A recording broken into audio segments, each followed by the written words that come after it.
الحمد لله نحمده ونستعينه ونستغفره ونؤمن به ونتوكل عليه ونعوذ بالله من شرور أنفسنا ومن سيئات أعمالنا من يهده الله فلا مضل له ومن يضلل فلا هادي له ونشهد أن لا إله إلا الله وحده لا شريك له ونشهد أن سيدنا وشفيعنا وحبيبنا ونبينا وندامنا وأشرفنا وطبيب قلوبنا وغياثنا وغوثنا ومغيثنا ومعيننا ومولانا محمد عبده ورسوله صلى الله عليه وعلى آله وأصحابه وذرياته وأهل بيته أجمعين أما بعد قال الله تبارك وتعالى في القرآن المجيد والفرقان الحميد أعوذ بالله من الشيطان الرجيم بسم الله الرحمن الرحيم قد جاءكم من الله نور وقال الله تبارك وتعالى في شان حبيبي إن الله وملائكته يصلون على النبي يا أيها الذين آمنوا صلوا عليه وسلموا تسليما اللهم صل على سيدنا محمد وعلى آل سيدنا محمد وبارك وسلم صلاة وسلام عليك يا رسول الله يا حبيب الله صلى الله تعالى عليه وسلم. ذرے ذرے پر حسن و جمال چھا گیا، ذرے ذرے پر حسن و جمال چھا گیا، جگ میں جب آمینہ بی بی کا لال آ گیا، سارے عالم پر رحمت برسنے لگی، سارے عالم پر رحمت برسنے لگی جب نبی کی میلاد کا مہینہ آ گیا، جب نبی کی میلاد کا مہینہ آ گیا. کس لیے فکر کریں حشر کے دن کیا ہوگا، کس لیے فکر کریں حشر کے دن کیا ہوگا، سامنے ان کے جو کچھ ہوگا اچھا ہوگا. جذبہ عشق بتا وہ وقت کیسا ہوگا، جذبہ عشق بتا وہ وقت کیسا ہوگا، سامنے میرے جب سرکار کا روضہ ہوگا، سامنے میرے جب سرکار کا روضہ ہوگا. اگر خاموش رہوں تو ہی سب کچھ ہے، جو کچھ کہا تو تیرا حسن ہو گیا محدود. ایک مرتبہ بارگاہ رسالت صلی اللہ علیہ وسلم میں درود پاک کا نذرانہ پیش فرما دیجیے بآواز بلند. صلی اللہ علیہ وسلم صلی اللہ علیہ وسلم صلاۃ و سلام علیک یا رسول اللہ یا حبیب اللہ. ابھی حضور ضیاء ملت حضرت علامہ مولانا مفتی ضیاء الدین نقشبندی صاحب قبلہ مدد اللہ العالی کا جامع خطاب آپ سماعت فرما چکے، جن کے تعلق سے اگر یہ کہا جائے تو غلط نہ ہوگا کہ یہ بحر العلوم ہے، علم کا سمندر.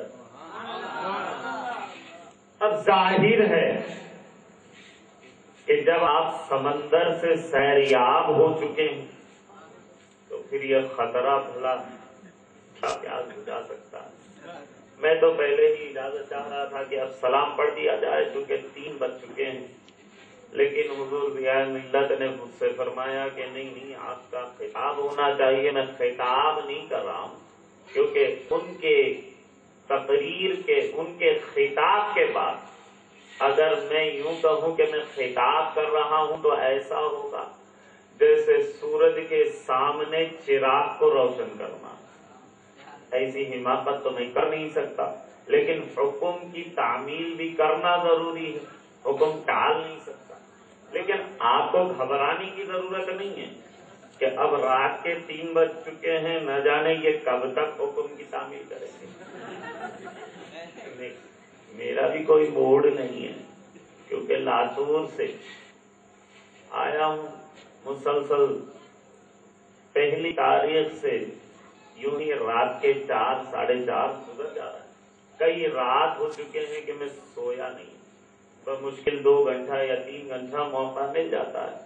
ابھی کچھ ہی دن پہلے ہمارے حضرت علامہ توفیق صاحب قبلہ نے بھی مجھے اپنے جلسے مدعو فرمایا تھا، اور وہاں پہ بھی غالباً مجھے رات کے 2 بجے یا 3 بج چکے. تو اب ہر رات تو ایسے ہی گزر رہی ہے. خیر یہ تو میرا اپنا معاملہ ہے، میں آپ کو نہیں یہ نہیں کر رہا ہوں کہ میں جاگ رہا ہوں تو آپ بھی جاگیے. مگر اتنا یاد رکھیے کہ یہاں بیٹھے آپ سن تو رہے ہیں، کیونکہ اکثر کہنے والوں نے یہ کہا ہے کہ یہ رات دیر گئے تک جلسے سنتے ہیں اور صبح فجر کھول کر کے بستر پر پڑے رہتے ہیں. اب آپ کتنی بھی دیر یہاں بیٹھے لیکن فجر پڑے بغیر سونا نہیں ہے. دیکھیے رات کے کون سے بھی حصے میں آپ جاگے، خصوصیت تو یہ ہوتی ہے کہ جہاں فن اس وقت آپ کے ہاتھ پیر دباتے رہتا ہے کہ سو جا، کیونکہ بستر بہت جلدی یاد آتا ہے نا. تو بہرحال اب میں زیادہ دیر تاخیر نہیں کروں گا، لیکن میں نے جن خطباء کے خطابات کو سنا ہے کہ اکثر ہر خطیب نے ایک ایک نکتہ مجھے دیا، تو میں اس پر تھوڑی سی وضاحت کرنا چاہوں گا کہ آج جیسے کہ حضرت علامہ حافظ رضوان پاشا صاحب قبلہ نے بیان فرمایا کہ انگریزی میں تقریر کرنا اور انگریزی سے متاثر ہمارا نوجوان بہت ہوتا ہے.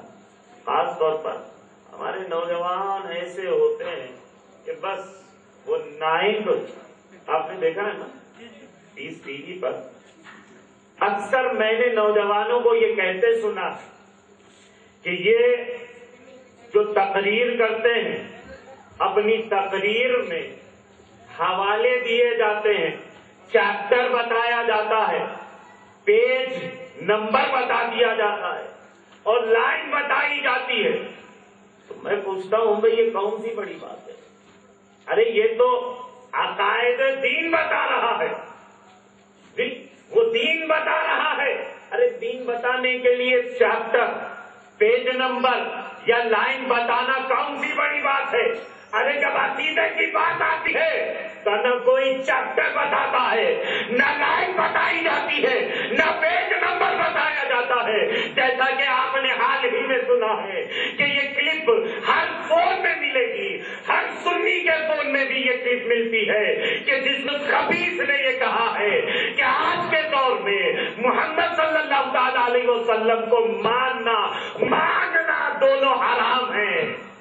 تو ذرا کوئی میرا نوجوان اٹھ کر اس سے یہ سوال کیوں نہیں کرا کہ ذرا مجھے اس کا چیپٹر بتا دو، اس کا حوالہ بتاؤ، پیج نمبر بتاؤ، ارے لائن بتاؤ. کوئی سوال نہیں کیا. کیوں؟ ارے جب وہ چیپٹر بتا رہا ہے، پیج نمبر بتا رہا ہے، لائن نمبر بتا رہا ہے، تو یہ تو دین کی بات کر رہا ہے، بتا تو رہا ہے. لیکن جب عقیدے کی بات آتی ہے تو پھر اس سے کوئی حوالہ کیوں نہیں پوچھتا؟ کسی نے اس سے سوال کیا کہ ذرا بتائیں، کسی نے اس سے یہ کوشچن کر لیا کہ what is Sufism, what is Sufism, تو اس نے جواب کیا دیا؟ Sufism is nothing, it is shaitanism. آپ ہنس رہے ہو، یہ ہنسنے کی بات نہیں ہے. اس نے اکابر بزرگان دین کی شان میں گستاخی کی. تو پھر اٹھ کر یہ سوال کیوں نہیں پوچھا گیا کہ اس کا حوالہ کہاں ہے، اس کا حوالہ کہاں ہے، کیا چیپٹر ہے، پیج نمبر بتاؤ، لائن نمبر بتاؤ؟